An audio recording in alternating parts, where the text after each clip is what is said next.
اللہ تعالیٰ کی طرف سے عطیہ ہے۔ پھر اس کی مثال ذرا سمجھیے کہ جب انسان کا دل گدلا ہو جاتا ہے تو جو روح کا نور ہوتا ہے وہ دل کے آئینے سے باہر ہی نہیں آ پاتا۔ یہی وجہ ہے کہ بندہ بہت ساری کوتاہیاں کرتا ہے لیکن دل اس کا ساتھ نہیں دیتا، اندر اسے ضمیر اس کا پنچ کرتا رہتا ہے، اچھا نہیں کیا، اچھا نہیں کیا، لیکن وہ کر چکا ہوتا ہے۔ تو بالکل ایسے ہی یہ جو روح کا نور ہوتا ہے وہ چھلک کے دل کے ذریعے اعضاء پر طاری ہونا چاہتا ہے، لیکن دل جب گدلا ہو جائے، اس کا شیشہ میلا ہو جائے تو وہ روح کا نور باہر نہیں آتا۔ اسے یوں مثال سے سمجھ لیجئے کہ فانوس پہلے زمانوں میں چراغ استعمال ہوتے تھے یا اب یہ لائٹس استعمال ہوتی ہیں، تو یہ روشنی اندر سے آتی ہے، اندر سے روشنی۔ چراغ کے گرد زیادہ چراغ جل جل کے اگر گرد میں جالا آ جائے، سیاہی آ جائے، یا کسی ٹیوب لائٹ کے اوپر مٹی پڑ جائے، ڈسٹ آلود ہو جائے، تو اس کی روشنی باہر آنے میں مدھم ہو جاتی ہے۔ جتنی زیادہ وہ مٹی پڑ جائے گی اتنی روشنی اندر سے مدھم۔ اندر لائٹ پوری ہے، ٹیوب بھی ٹھیک ہے، سٹارٹر بھی ٹھیک ہے، اس کے اندر روشنی دینے کی صلاحیت پوری طرح موجود ہے، لیکن اس گرداب نے، وہ سن سائیکل جو ہمارے دلوں پر آتا ہے وہ گرداب ہے، وہ آتا ہے تو وہ روح کا نور باہر نہیں نکلتا۔ یہ یک طرفہ نقصان نہیں ہوتا، بلکہ دوسرا نقصان کہ جو باہر کی چیز ہے وہ بھی اندر نہیں جاتی۔ چنگیاں شیواں سانو چنگیاں نہیں لگدیاں، منہ دا ذائقہ ہو جاندہ ہے کوڑا۔ چنگی شے بھی ہوئے تے کہنے اسی کوڑی۔ کوئی اچھا بھی بولے، ہم سے اچھا بولا ہی نہیں جاتا۔ کوئی پیار بھی کرے تو ہم پیار نہیں کرتے۔ کیوں؟ اس وجہ سے کہ وہ نہ باہر سے اندر روشنی جانے دے رہا ہے اور نہ اندر سے باہر روشنی آنے دے رہا ہے۔ یہ سن سائیکل میں جب انسان پھنس جاتا ہے تو پھر اس کی کیفیات یہ ہوتی ہیں، نہ انہوں اپنا آپ چنگا لگتا ہے تے نہ کوئی چنگا لگتا ہے۔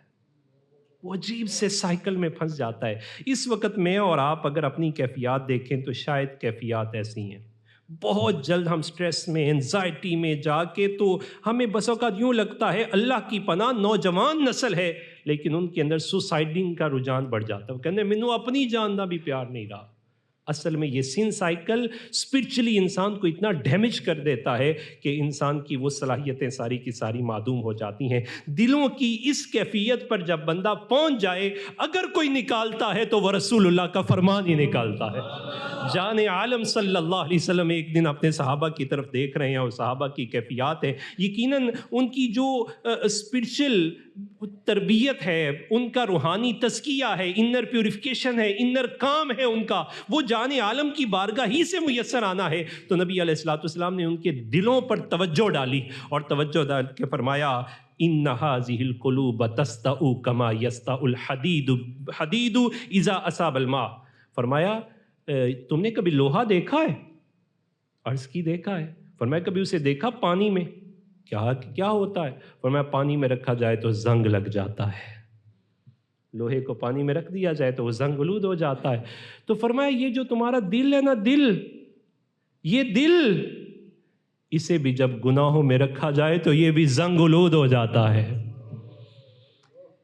اس کی جو کیپیسٹی ہے، اس کی جو اسپرچولیٹی ہے، اس کی جو روحانیت ہے اور اس کا جو نور ہے وہ مدم پڑ جاتا ہے، اس کی ویلیو کم ہو جاتی ہے۔ دیکھو زنگ آلود لویا تو کوئی بھی نہیں لائے گا، وہ تے ریٹ بھی کم ہو جائے گا، تے زنگ آلود دل اللہ کی میں قبول فرمائے گا۔ صحابہ نے عرض کی قیل یا رسول اللہ وما جلاؤہا، حضور ہم دیکھتے ہیں اگر زوہے کو زنگ لگ جائے تو کوئی نہ کوئی ترے آگ، سیکل، کچھ نہ کچھ تو ہوتا ہے کہ اسے آگ میں تپایا جائے، زنگ ہٹایا جائے تو وہ اسے کسی نئی شکل دے دی جائے۔ تو دل کے لیے بھی کچھ ایسا ہے، صحابہ پہ قربان جائیں۔ نبی پاک صلی اللہ علیہ وسلم نے تبسم کی خیرات دی، فرمایا وما جلاؤہا، پوچھنا چاہتے ہو اس کا زنگ بھی دور کرنا ہے تو کیسے کرنا ہے؟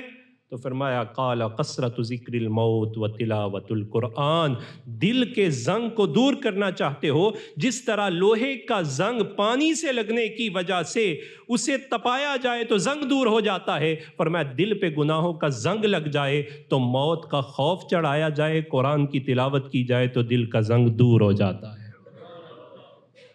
کثرت الموت و تلاوت القرآن۔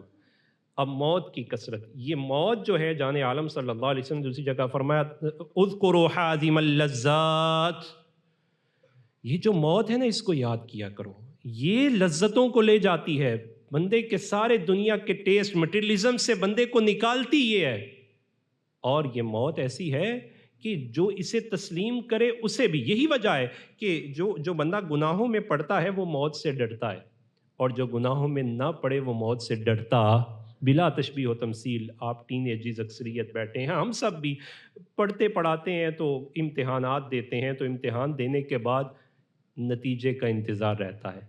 اس بچے کو انتظار زیادہ ہوتا ہے جس نے کچھ کیا ہو۔ اسے کس بات کا انتظار؟ اسے پتہ ہے مجھے شاباش ملنی ہے، اسے پتہ ہے مجھے انعام ملنا ہے، اور جس کی تیاری نہ ہو وہ کہتا ہے رزلٹ ہو ہی نہ، کسی نے پتہ ہی نہ لگے۔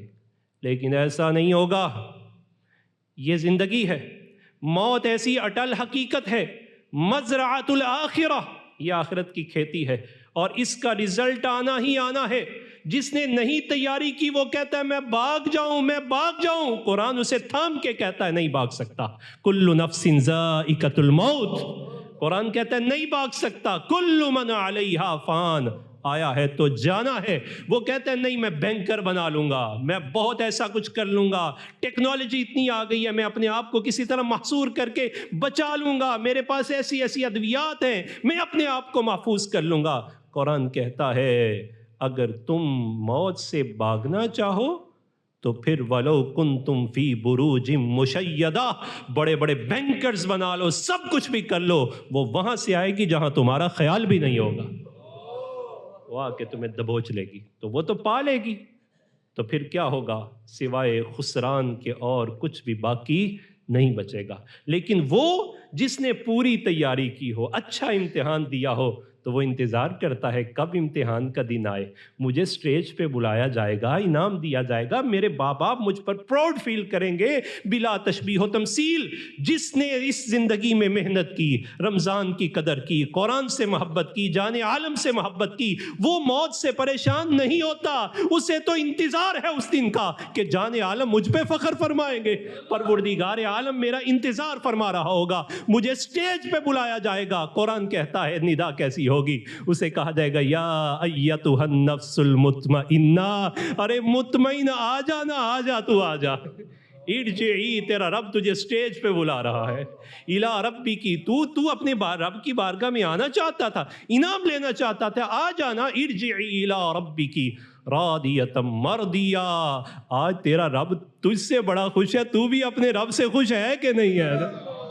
اللہ اکبر، کیسا اسے پھر کسی موت کیسے اسے خوف دلا سکتی ہے؟ پھر اس کے انعامات کا اعلان ہوتا ہے، راضیۃ مرضیہ، بندہ ہم سے راضی، ہم بندے سے راضی، ارجعی الی ربک راضیۃ مرضیہ فادخلی فی عبادی، میرے بندوں میں داخل ہو جا، وادخلی جنتی، اور میری جنت کا حقدار ہو جا۔ جان عالم صلی اللہ علیہ وسلم کی بارگاہ میں ایک ڈیلیگیشن آیا، اور یہ 70 افراد پر تھا مشتمل ڈیلیگیشن، ابھی اس نے اسلام قبول نہیں کیا۔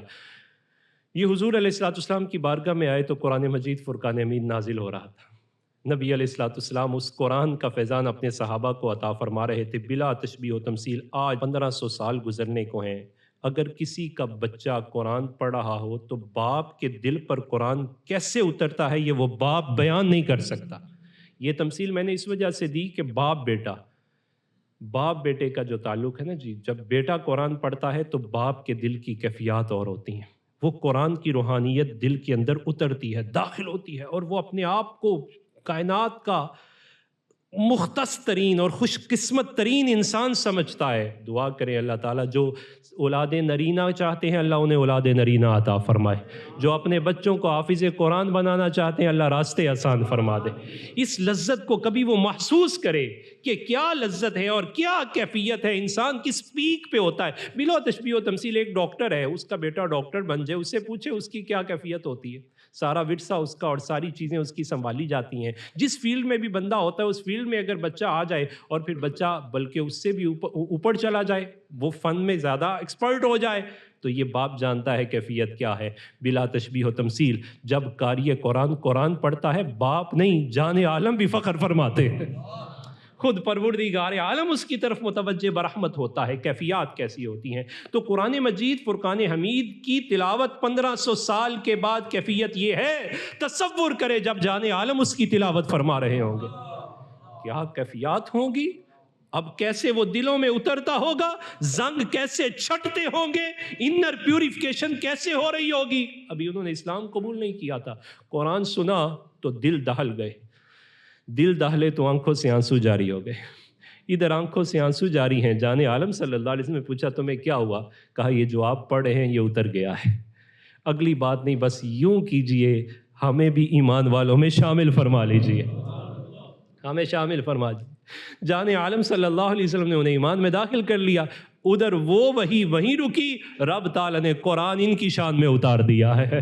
یہ دیکھو کیسے عظیم ہے، جب اللہ کا قرآن پڑھا جاتا ہے تو ان کی آنکھیں آنسو بہاتی ہیں، اور آنسو بہانے کے بعد یہ کہتے ہیں فَاكْتُبْنَا، یا اللہ ہمیں بھی لکھ لے، ہمیں بھی لکھ لے، ہمیں بھی ایمان والوں میں شامل فرما لے۔ یہ قرآن مجید، فرقان حمید ایسا سیکل ہے اور ایسے زنگ کو دور کرتا ہے، اور ماہ رمضان اس کی پیک کا مہینہ ہے۔ جان عالم صلی اللہ علیہ وسلم فرماتے من قام رمضان ایمانا و احتسابا غفر له ما تقدم من ذنبه وما تأخر، جس کسی نے رمضان کو پایا اور پانے کے بعد اس رمضان کی ایمان اور احتساب کے ساتھ، کامل ایمان کے ساتھ اور اپنا محاسبہ کر کے پھر اس نے یہ رمضان گزارا، اور گزارا بھی کیسے؟ قاما، اس نے قیام کی سعادت کو چھوڑا، کسی مخمسے میں نہیں پڑا، نیت اس کی پکی تھی میں نے پورا قرآن سننا ہے۔ وہ عجیب یہ مخمسوں سے دور کرنے کے لیے ہمیں جو ہے یہ مختلف قسم کے ڈسپیوٹ اور تنازعات میں ڈال دیا گیا، اتنے پڑھ لیں اتنی پڑھ لیں،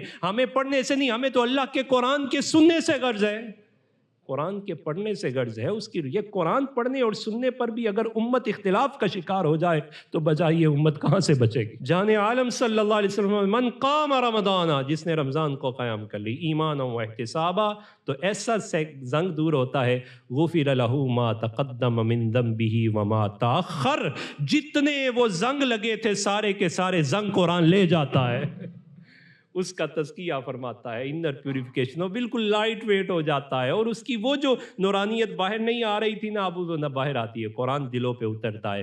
آتا تھا ماں باپ کا نافرما بردار ہے، قرآن کو سمجھ کے پڑھتا ہے تو واپس پلٹ کے جاتا ہے، کہتا ہے یہی تو سب سے بڑا سہارا ہے۔ قرآن نے کہا تھا رب ارحمہما کما ربیانی وَقَضَىٰ رَبُّكَ أَلَّا تَعْبُدُوا إِلَّا إِيَّاهُ وَبِالْوَالِدَيْنِ إِحْسَانًا، without any condition، وہ تمہارے لیے کچھ کرے یا نہ کرے تمہیں کرنا ہے، اور کرنا بھی کیسے؟ احسان، نیکی کا برتاؤ کرنا ہے، احسان کا برتاؤ کرنا ہے، اچھا سلوک کرنا ہے، باہر صورت کرنا ہے، کیونکہ تمہاری جنت بھی یہی ہے اور تمہاری دوزخ بھی یہی ہے۔ جان عالم صلی اللہ علیہ وسلم فرماتے ہیں تمہارے ماں باپ تمہاری جنت بھی ہیں اور تمہاری دوزخ بھی ہیں۔ کیا مطلب؟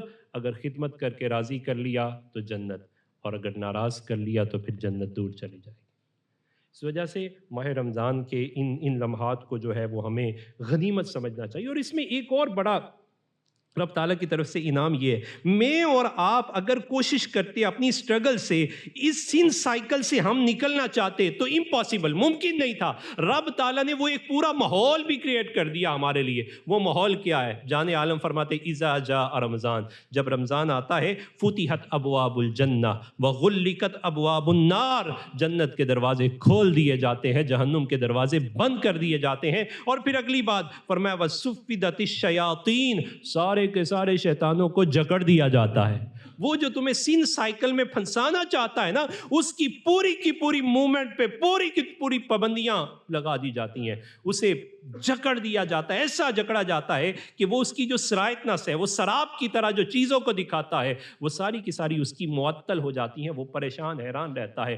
اب دیکھیے مجھے اور آپ کو محاسبہ کرنا ہے کہ اس موقع پر بھی ہم اس گرداب سے نہ نکل سکے۔ پہلے تو شیطان کو ہم الزام دے سکتے تھے، رمضان میں کس کو الزام دیں گے؟ گویا ماہ رمضان المبارک اسپرچل بریک تھرو کا مہینہ ہے، جہاں ہمیں سن سائیکل سے نکل کر نئی زندگی کا آغاز کرنا ہے۔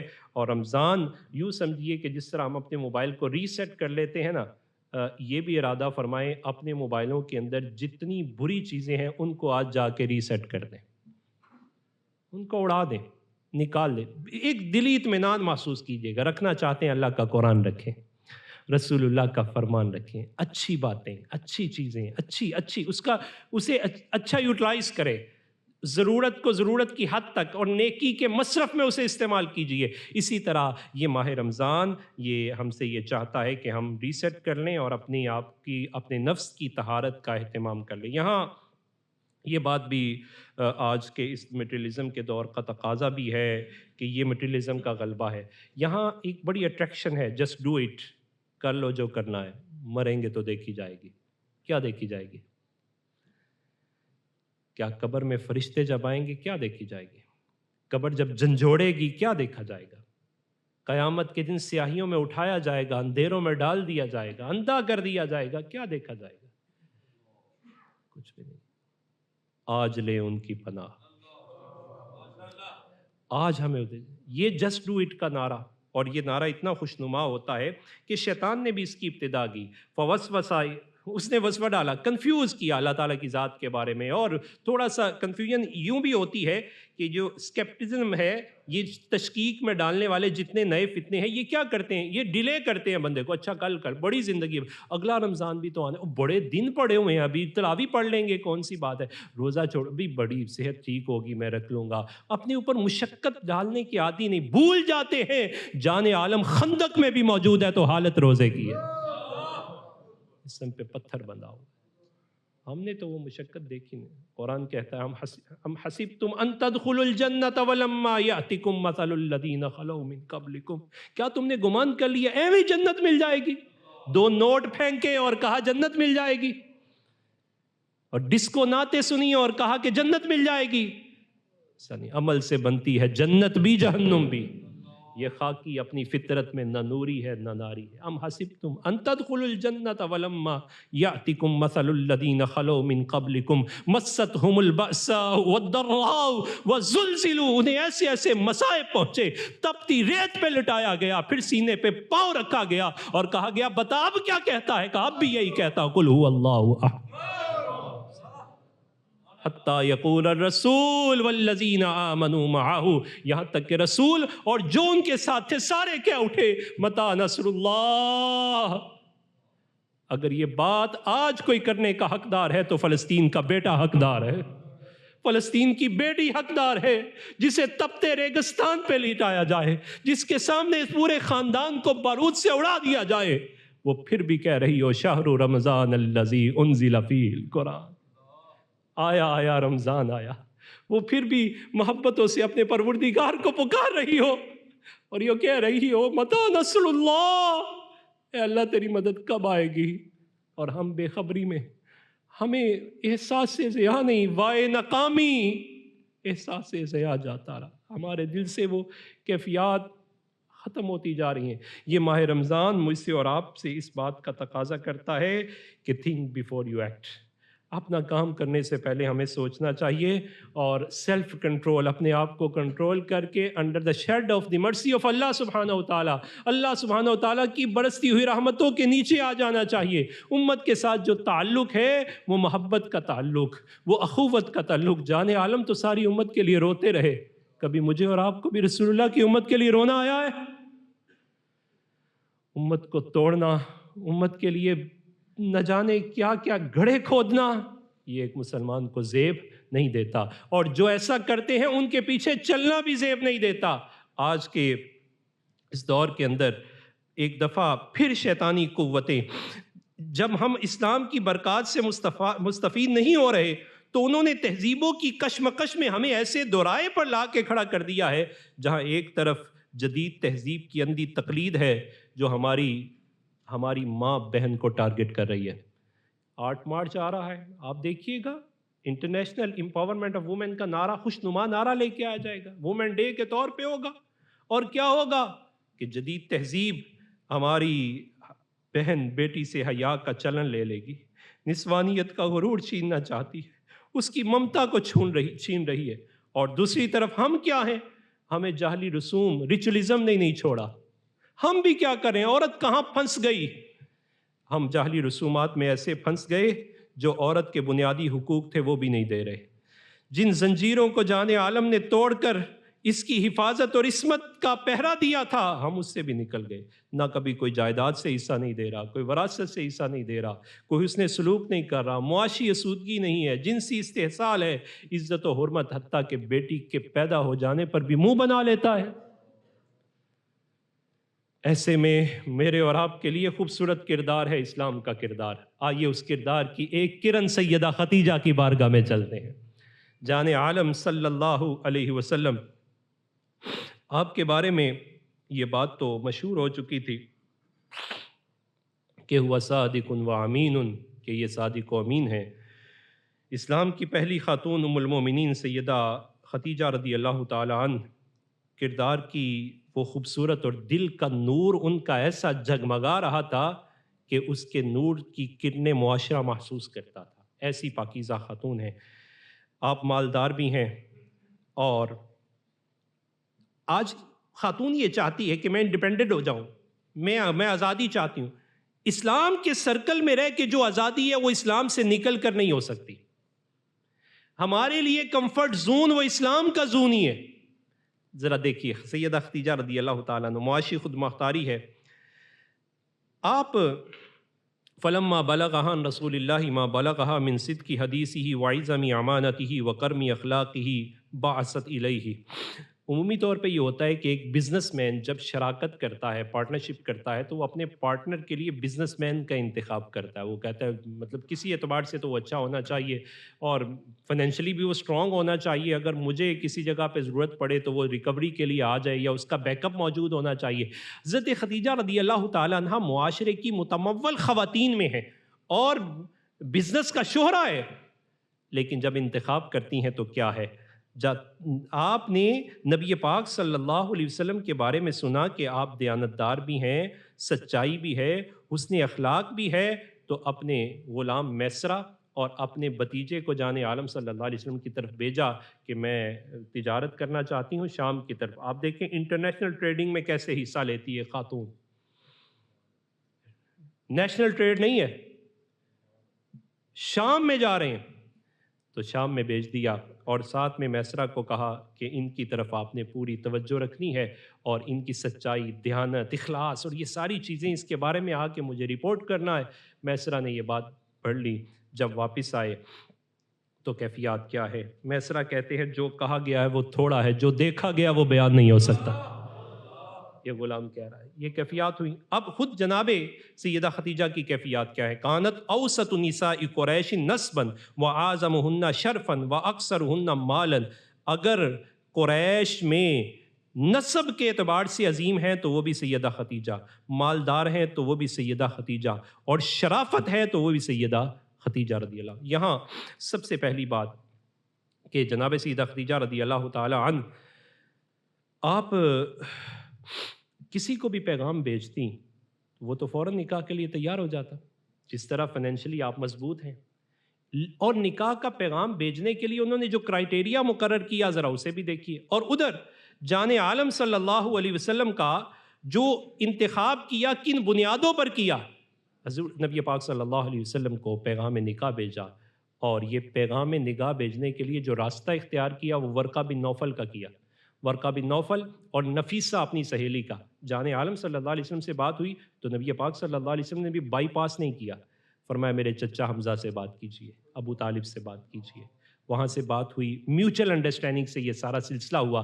جب یہ سارا سلسلہ ہو گیا تو نبی پاک صلی اللہ علیہ وسلم سے آپ ایک دن کہتی ہیں انی قد رغبت فیک لقرابتک ووسطک فی قومک وامانتک وحسن خلقک وصدق حدیثک، کہ آپ کی طرف جو حضور میری توجہ ہوئی نا وہ صرف اس وجہ سے کہ آپ نسب کے اعتبار سے بھی اعلیٰ، عزت و وجاہت کے اعتبار سے بھی اعلیٰ، دیانت کے اعتبار سے بھی اعلیٰ، حسن خلق اور سچائی کے اعتبار سے بھی آپ سب سے اعلیٰ تھے. نبی پاک صلی اللہ علیہ وسلم نے جو خاندانی نظام ہے، آج بچے کو تھوڑی سی چھوٹ دے دیں، کہنا میرا جسم تے میری مرضی تے شادی بھی میری مرضی.